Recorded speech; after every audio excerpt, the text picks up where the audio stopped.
Pero anong ano mo? Anong definition mo naman ng pagiging isang high value man? Kasi kanina 'di ba sabi mo yung mga di okay yung mga weak man, yung mga hindi mga alpha, yung mga high value man, anong definition for you? Para sa akin, high value man, tol. Pag dumating ka sa buhay ng babaeng yun, mag-i-improve ng todo yung quality of living niya. Yun ang high value sa akin na lalaki. At kahit saan ka lumapag, nagiging mas okay yung buhay ng mga kaibigan mo, mas nagiging okay yung buhay ng mga babae mo. Parang blessing na naglalakad, nakaka-inspire ka, or alam mo yun, wala kang dalang sakit ng ulo sa mga tao.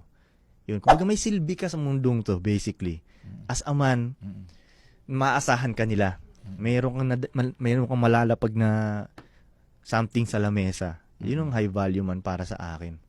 At saka nakita ko rin doon sa mga sa mga podcast mo, dapat every department ng buhay mo ayos ka. Yeah, try mong maging ganun dapat para complete package ka. Complete package. 'Di ba? Kasi tol, sa ating mga lalaki, tol, ito ang reality, tol, Ang mga babae at mga aso at bata, minamahal sila ng mundo ng ganun-ganun lang. Like, mahal na agad sila ng mundo. Pag lumabas kang, kumbaga, may babae, okay, alagaan na to, paupuin yan siya. For no reason. Kumbaga, mahal na agad sila ng mundo.